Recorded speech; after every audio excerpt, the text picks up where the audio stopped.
Brought to you courtesy Ibis Premium Grade Flour. Introducing the new look of inspiration. Say hello to the all-new Ibis Baker's Flour, specially crafted for your finest creations and home baking moments. Now alongside your trusted Ibis all-purpose flour, both with a fresh new look. Plus, we're excited to introduce a brand new 5 kilogram size, more of the quality you love. Whether you're kneading, mixing or creating, do it with a brand that brings tradition to your table. Ibis, a tradition of excellence. At Extra Foods, we care for you. That's why we always have the widest variety, the best prices, spacious aisles of total convenience, plus clean, safe surroundings. Let us care for you. Extra Foods, always extra for less.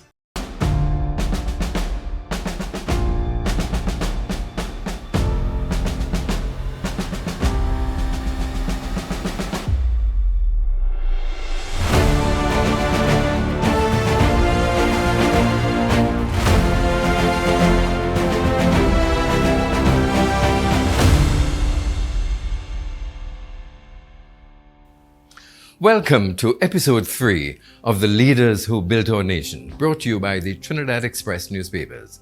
I'm Dominic Kalipersad. Today we delve into the return of the PNM under Patrick Manning and the groundbreaking leadership of Basdev Pandey.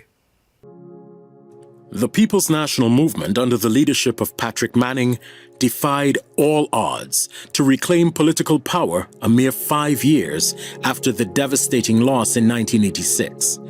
Patrick Manning had proven his political prowess, rejuvenated the party, and gained the people's trust that he could lead the country into the future. In his role as Prime Minister, Patrick Manning's confidence and audacity came to the fore as he took on the challenge of leading the country on the path to economic and social prosperity. This involved making bold and sometimes controversial decisions. This was a decade of dramatic alliances, growing pains in our young democracy, and a momentous milestone, the appointment of our first Prime Minister of Indian descent. Joining us is former Labour leader and political commentator David Abdulah, who brings a sharp lens to the intersection of politics, economics, and people's struggles during this transformative decade. David, welcome. Thank you very much, Dominic. Now, in 1991, Patrick Manning became Prime Minister after a PNM resurgence. He was young, ambitious, and eager to reimagine Trinidad and Tobago's future. What did Patrick Manning bring to office during those early years? Interesting, because the very first day that the day after the elections, he visited the headquarters of the Oilfields Workers Trade Union to meet with then President General Errol MacLeod, because during the SOPO period of leading up to 1990, he stayed out of that, although one of his colleagues, Maurice Marshall, used to participate in SOPO. So he came to a meeting at Paramount Building and said to MacLeod that when he wins the elections, the first thing he will do would visit the OWTO and meet with the President General. And he did that. So there was a certain sense of expectation of something different. But the realities, I think, of economic structural adjustment, which the NER had entered into, and the country's difficult financial circumstances forced him then to go into traditional conservative economic policies, including the sale of many of the petrochemical plants. That's how Mr. Dupree and Clico got into energy. So the Trinidad and Tobago Methanol Company, Urea Company, those got sold. Barry Barnes was then the Minister of Energy, and we argued against it. It was a partial privatization of T&Tech. So he pursued those kinds of economic policies. Wendell Motley, of course, was Minister of Finance, and they attempted to, that was when the dollar was floated, that managed float. So they were trying to transform the economy, but in ways in which the labor movement was not happy with. Yeah, so I'd like to know, how did the economic climate shape his administration? I think it was critical. I think that, one, he inherited a set of policies because World Bank, IMF structural adjustment loans didn't end with the ending of the NER government, they continued after that. And so I think the economic circumstances did shape his policies. And then, of course, there was some strikes in the oil industry. I remember in 1995, there was a strike in the oil industry. He went actually because he used to work at Texaco in those days, before that, in a refinery. And he actually went on one of the strike camps, I don't know if you remember that, reporting that, to play cards with the guys, in an attempt to try to understand what the issue was or maybe persuade them otherwise. But it was also, there was a high point there where in 1995, there was a summit of the Association of Caribbean States, and Fidel Castro, then president of Cuba, of course, visited Trinidad and Tobago. And that was a major event. It was the opening of CARIFESTA as well. So that may have been a high point in his activities. Maybe not 94, maybe 94 just before the elections of 95. Yeah. There seemed to be a history of a sort of love-hate relationship between a government in power and the labor movement. Yes. And because of the nature of our state, and the way in which our economy is organized, we have what is known in economic terms as a rentier state, where we get economic rents from the hydrocarbon sector, and they get into the economy primarily through taxation by the government. And then, of course, everybody wants to get a little piece of the action. Remember, it's Black Stallin's piece of the action. And so whether it is workers who are employed because the state is the largest employer of labor, or the private sector that wants to get contracts and so on, everybody then has to interface or interact with the government. And the government then has to try and balance those different expectations. And many times it comes down on the side of business and not on the side of labor, although the workers are the ones who ultimately, because they're the majority in the country, elect a government. So those are the tensions. The one thing about Mr. Manning was that he was not afraid to engage directly with trade unions. I would say he went on a strike camp, right? That is not something that a prime minister normally does. So he was not worried or concerned about that level of engagement. And I think that was an important thing in terms of dialogue. He even engaged with criminals, so-called community leaders, in order to try and reach some kind of solution, and he faced a lot of flack for it. Yes, and it didn't work. The famous Holiday Inn Accord or meeting, and that didn't work because most of the persons who attended that got killed one way or the other shortly thereafter. And of course, the criminal situation did not disappear. But coming out of that was more I don't call it make work, but more employment opportunities through CPEP, which is now in public discourse once again. So I think he tried to think of ways to empower key people and sections of the community who were locked out of normal economic activity. And CPEP was one of those ways in which he did it. In 2003, Patrick Manning would introduce a strategic plan for progressing the country to first world status by the year 2020. The plan, Vision 2020, was developed by cross-functional teams of dedicated citizens who believed that the people of Trinidad and Tobago had the inherent talent and capability to transform the economy and society. Vision 2020 was a clearly articulated national strategic plan for Trinidad and Tobago. Its main features included a comprehensive vision statement. Mr. Manning loved to commence meetings by reading out the vision. I want to honor him by reading it now. It says, by the year 2020, Trinidad and Tobago will be a united, resilient, productive, innovative and prosperous nation with a disciplined, caring, fun-loving society comprising healthy, happy and well-educated people and built on the enduring attributes of self-reliance, respect, tolerance, equity and integrity, in which every citizen has equal opportunities to achieve his or her fullest potential. The vision included plans for improving the nation's energy security, facilitation of renewable energy, as well as the creation of spaces and support of education for culture and the arts. Why did his 2020 vision dissipate? That, of course, came in his second term as Prime Minister in 2001, 2002, after that period there. In fact, that I think was one of the most important efforts at national planning ever undertaken in the country. I'm not saying that because I was actually a member of the core committee of Vision 2020, and I chaired the Labour and Social Security Subcommittee. But there were some, I think, 18 or 19 subcommittees, and each one of them was populated by, 10, 12, 15 people.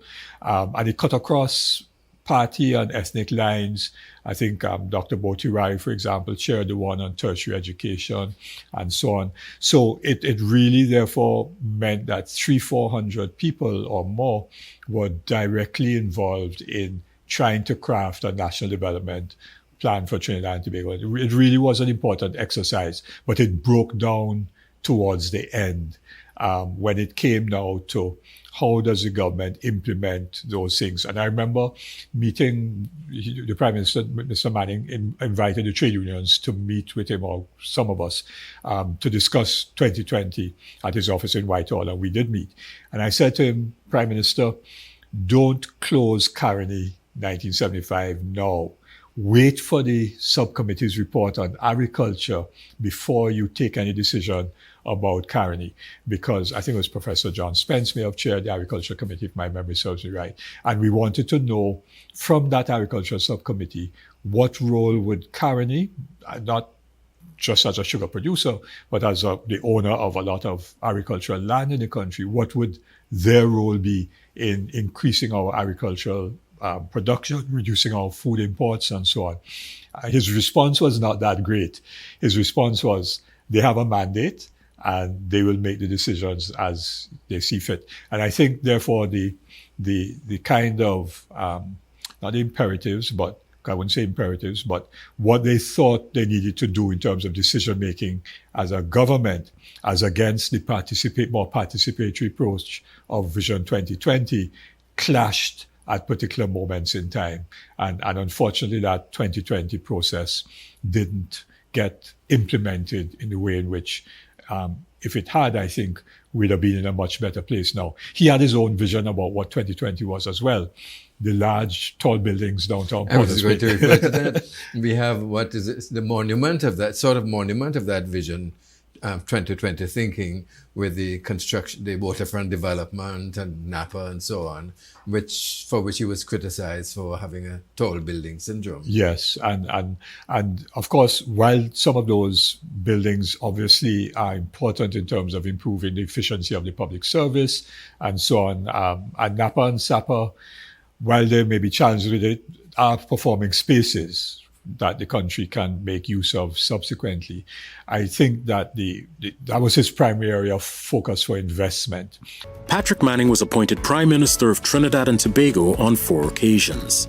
First in 1992, then again in 2001, 2002, and 2007. In 2010, Manning would try his luck once more, calling elections more than a year early. Though the economy was buoyant at that time, issues of rising crime and allegations of corruption dominated the election campaign.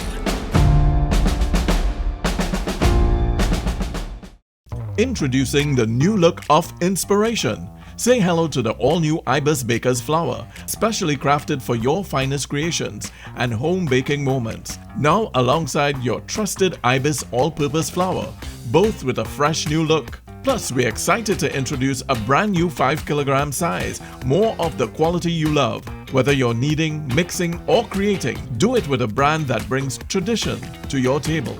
Ibis, a tradition of excellence. At Extra Foods, we care for you. That's why we always have the widest variety, the best prices, spacious aisles of total convenience, plus clean, safe surroundings. Let us care for you. Extra Foods, always extra for less.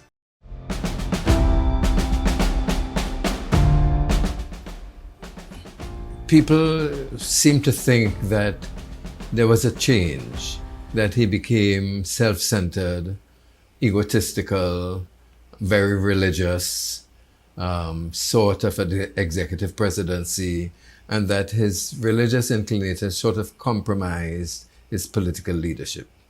Yes, certainly. I mean, the building of a new residence for the Prime Minister, that didn't resonate well. And you know, because some of those things are seen as vanity projects. And at a time when people's lives were not being improved, problems of water and crime and, you know, basic needs that communities have were not being addressed. And then, of course, the infamous spiritual advisor and the church that was being built up in Arima, those things just did not sit well with the population. And so leaders often become disengaged or disengage themselves from their supporters. It's not the first time when he was there as Prime Minister, the first time around. You remember he fired somebody by fax. You remember that? Declared a state of emergency in St. Clair to put the then Speaker of the House, Okasipo, under house arrest. So clearly, you know, there were issues about his governance at key moments where he lost focus, I think. So what would you say briefly were his three greatest accomplishments? Oh, that's a difficult one, Dominic. I think the expansion of GATE and the corresponding expansion of tertiary education, I think that was very important. But there was no concomitant expansion of economic opportunities for young people coming out of the universities to get employment. So part of it went well and then part of it fell off. I think that looking back at it, though I was a vocal, you know, critic of it, I think that the exchange rate arrangement change. I think that was important at that moment.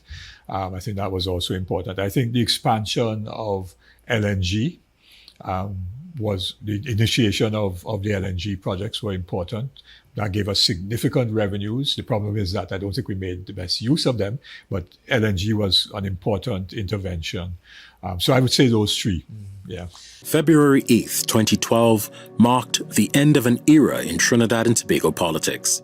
Patrick Manning, former Prime Minister and the longest serving Member of Parliament, failed to appear for consideration by the PNM's Candidate Screening Committee. Manning, due to ill health, quietly exited the political stage. Patrick began walking away from politics when he lost the elections. He was no longer a political leader. So he had to take a back seat, and he did. And when he became ill, then the distance was even more because he just couldn't cope after suffering a stroke. But you know, it was sad. That was his life. And there was nothing else that he could have done. But he spent his time talking a lot, talking to people. A lot of people visited him, sometimes with notebook and pencil and pen with a recorder, just to get information from him. And he spent time talking to people, explaining what it was all about, going back through things he had done, and people were documenting. Prime ministers, some of the Caribbean would come to visit him. Other people would come to visit him, sometimes just to take notes. And he spent a lot of time doing that, reflecting and going back. So yes, it was sad, but he found a way to move forward, to advise, to support, to hold hands. On July 2nd, 2016, Patrick Augustus Mervyn Manning, husband, father, brother, leader, friend, and champion of Caribbean unity, departed the earthly realm. He was surrounded by his loved ones.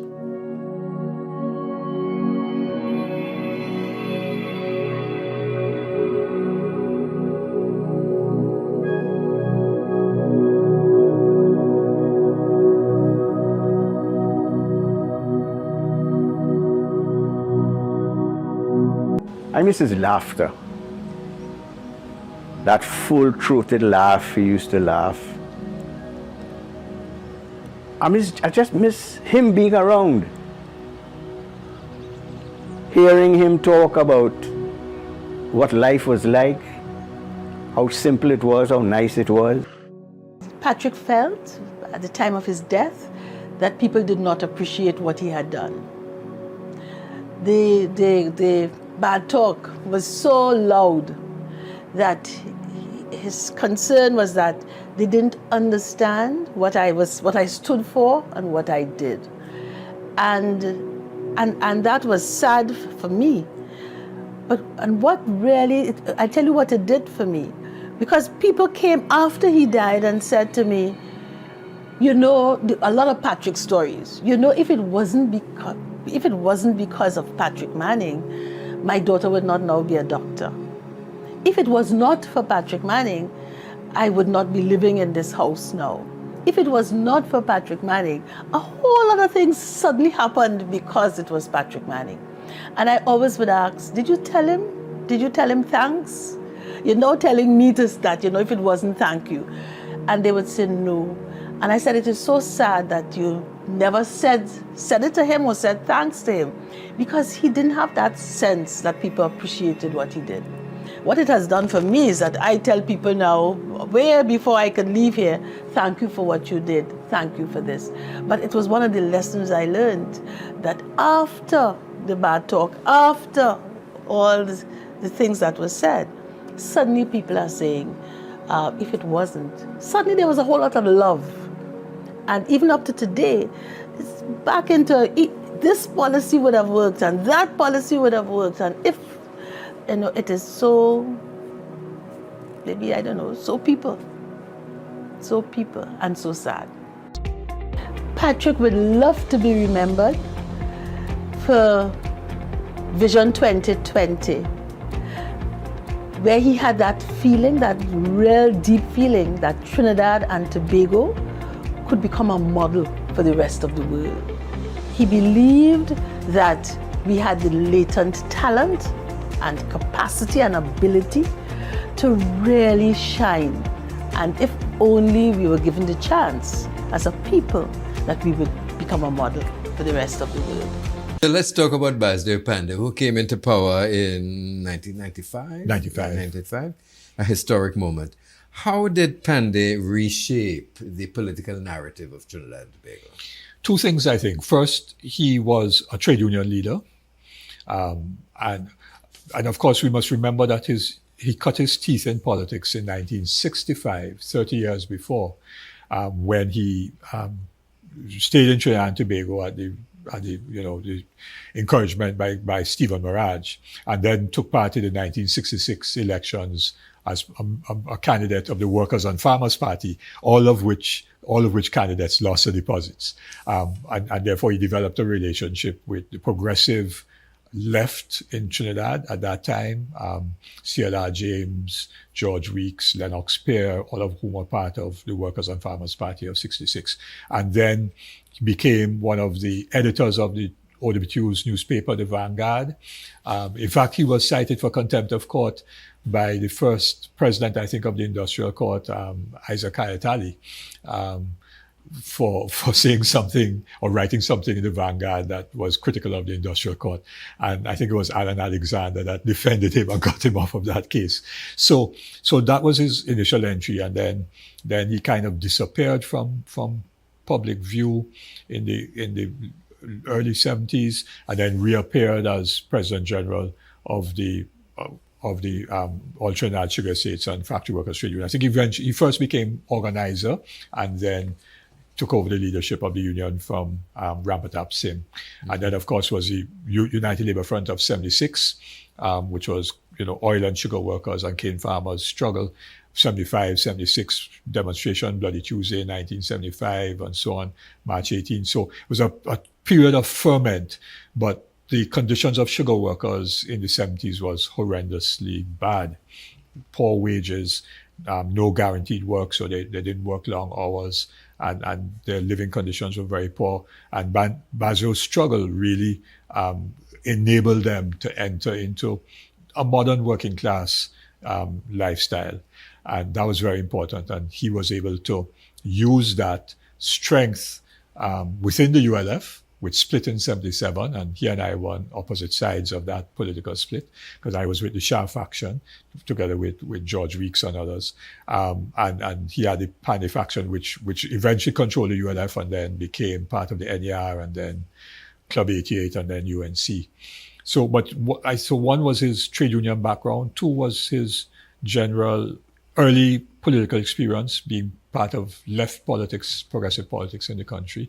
And third, of course, because he broke the race notion that only Afro-Trimagonians could become prime ministers. And that was important.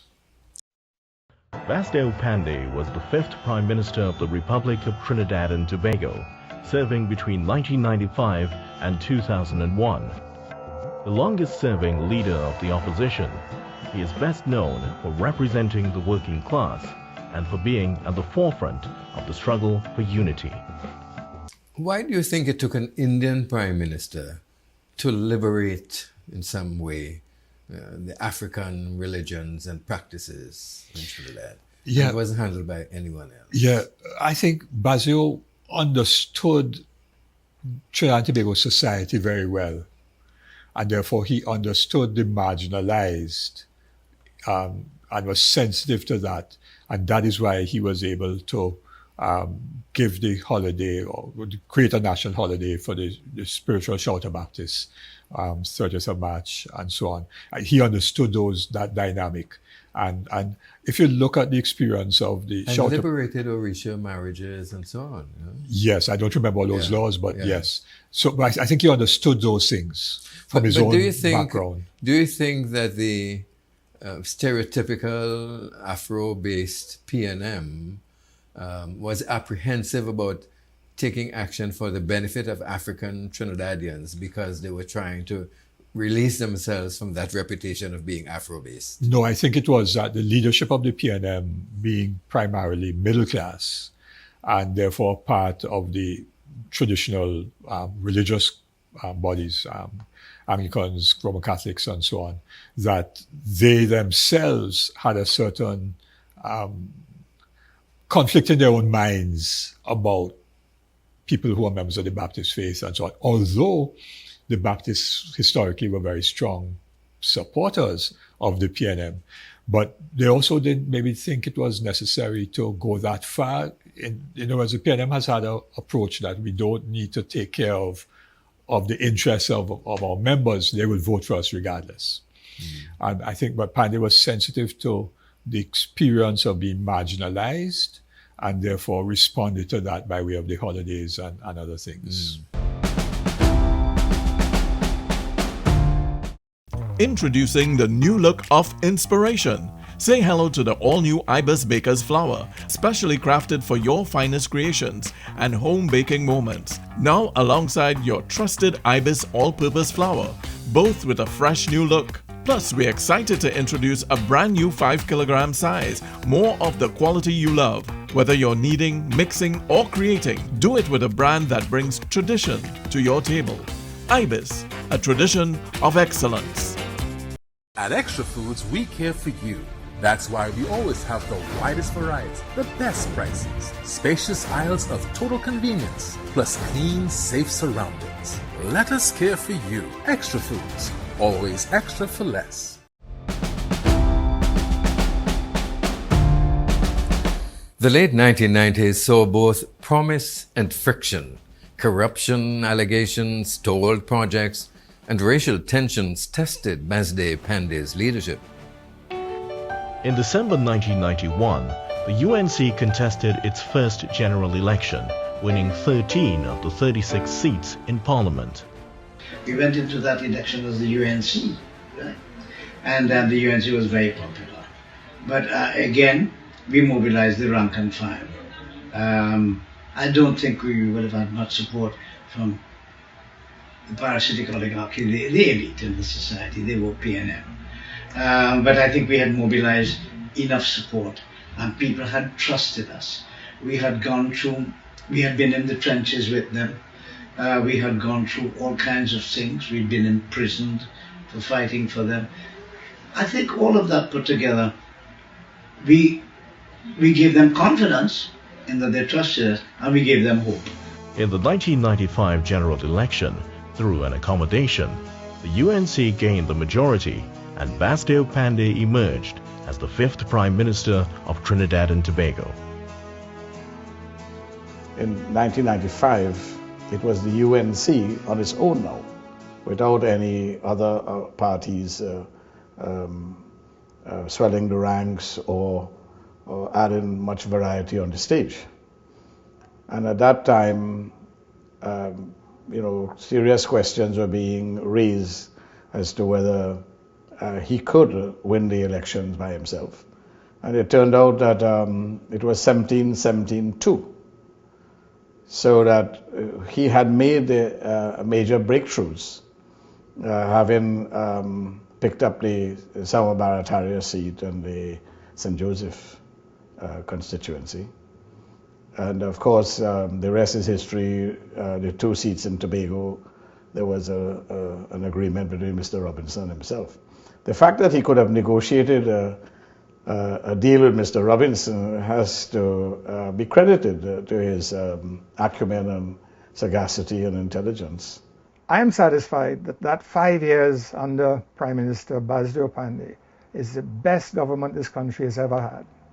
We came to, into the campaign with crime being the most serious problem, and it was.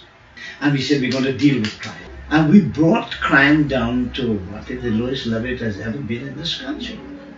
So that we came into office and realized that about 10,000 children every year were literally being thrown on the dung heap by something called the Common Entrance Exam. And they would say, we have to go on like this. We have to put those children on the dung heap because we don't have space. The simple logical answer was to build schools. So we went and built 34 secondary schools. And we built them all over the place. And we abolished the Common Entrance Exam.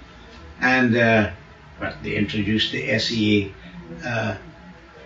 which was not to exclude anybody, because every child gets a secondary education.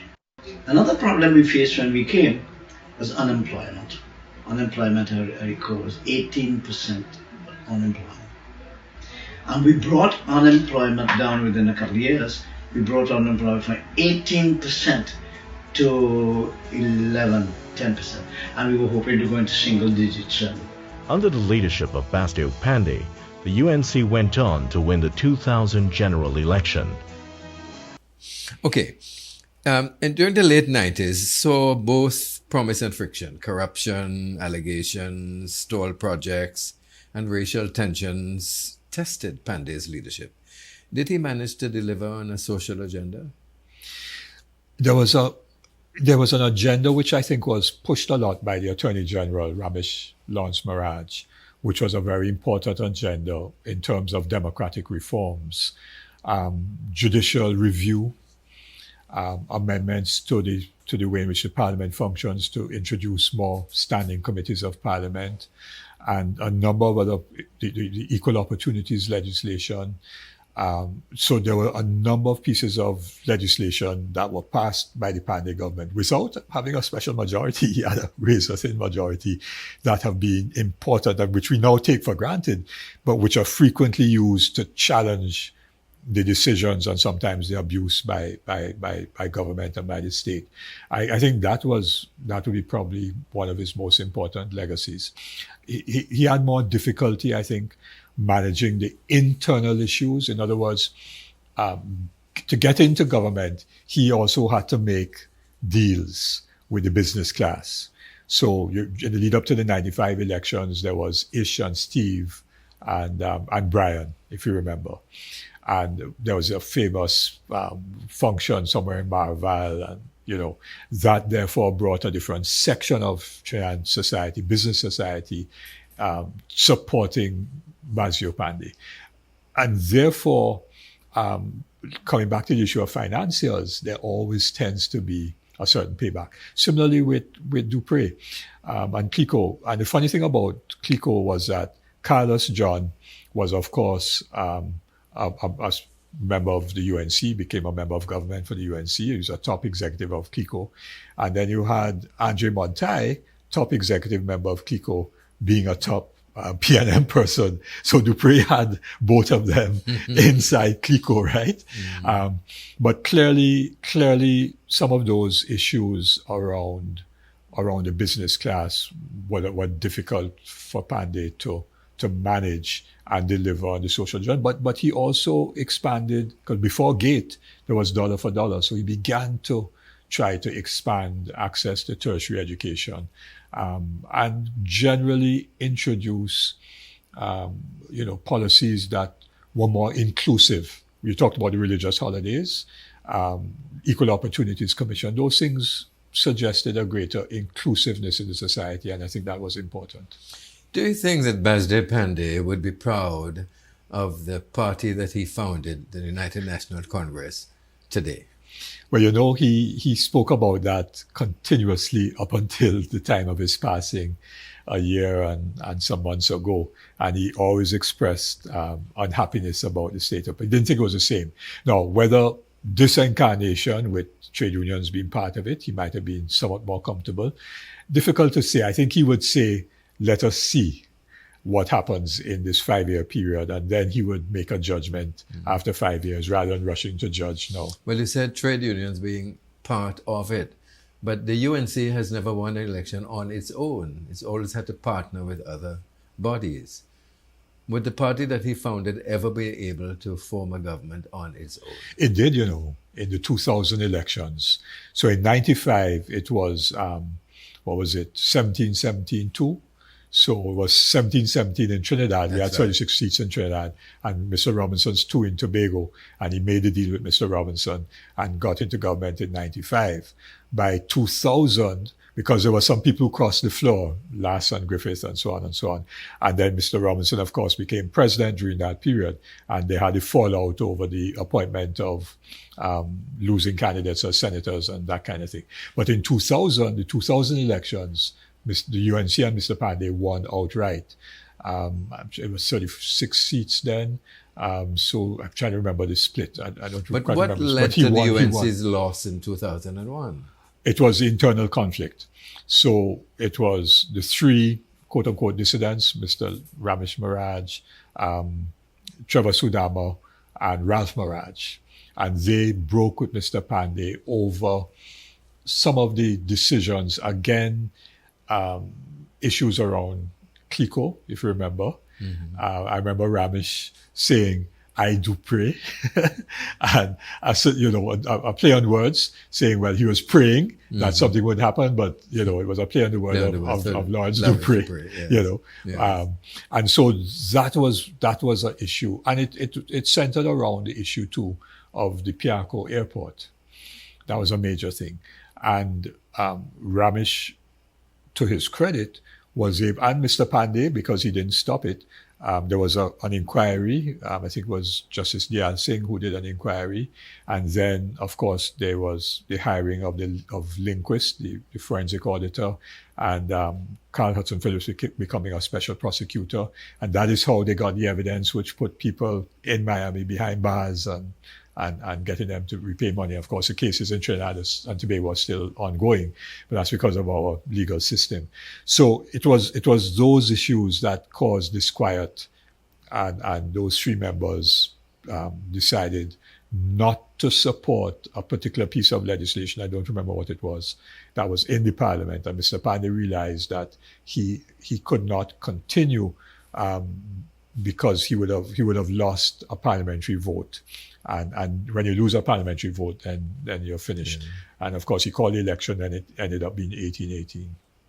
During this decade, President Nur Hassan Ali served with quiet dignity until 1997. He was followed by Arthur Napoleon Rayburn Robinson, who transformed from prime minister to president, a rare constitutional journey. His presidency was characterized by a focus on moral leadership and upholding the constitutional order.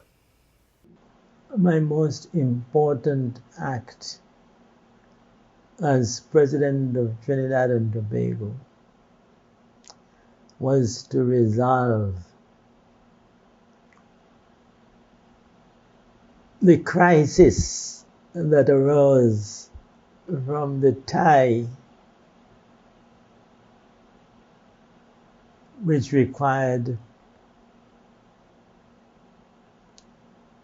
a prime minister to be selected. Again, that is another occasion that saved the country from virtual civil war. For what happened on that occasion was, I asked Mr. Pandey, Prime Minister, and Mr. Manning, Leader of the Opposition, to resolve the conflict themselves, to decide between them, to go and decide between them which of them should be Prime Minister. You see, I knew that if I did it by myself, it would create disturbance. The other will be disappointed and create problems. So I asked them, as a sign of my goodwill, and also require them to meet, which I don't know that they had been doing. I had previously brought to their attention the example of Dr. Williams and Dr. Rudranath Kapil, which resolved the issue of our independence. Had Dr. Williams not approached Dr. Kapil and entered into an amicable relationship,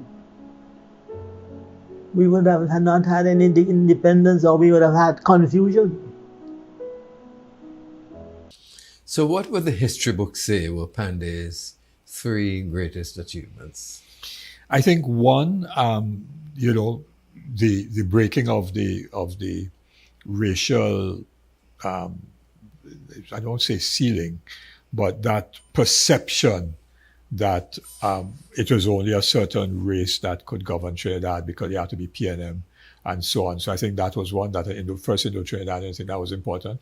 And a first Indo-Trinidadian who was Hindu as well, because of course it could have been a Christian Indian, which some people might have found, okay, we're all Christians kind of thing, in terms of the African population.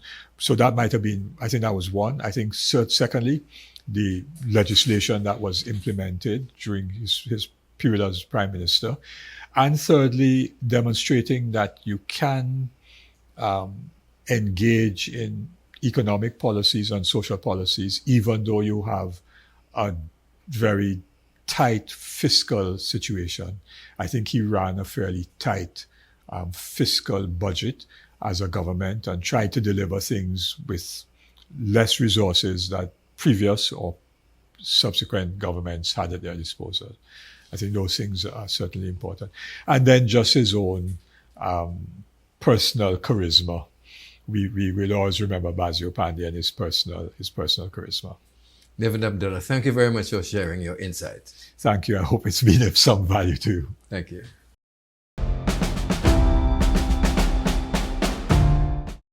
Introducing the new look of inspiration. Say hello to the all-new Ibis Baker's Flour, specially crafted for your finest creations and home baking moments. Now alongside your trusted Ibis all-purpose flour, both with a fresh new look. Plus, we're excited to introduce a brand new 5 kilogram size, more of the quality you love. Whether you're kneading, mixing, or creating, do it with a brand that brings tradition to your table.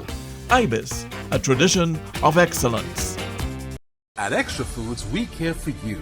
That's why we always have the widest variety, the best prices, spacious aisles of total convenience, plus clean, safe surroundings. Let us care for you. Extra Foods, always extra for less. This was a decade of big shifts, from Manning's energy diplomacy to Pandey's politics of representation. As our young nation grew, so did the expectations of its people. Next time, we'll explore the second coming of Patrick Manning and the rise of Dr. Keith Rowley. I'm Dominic Kalipersad.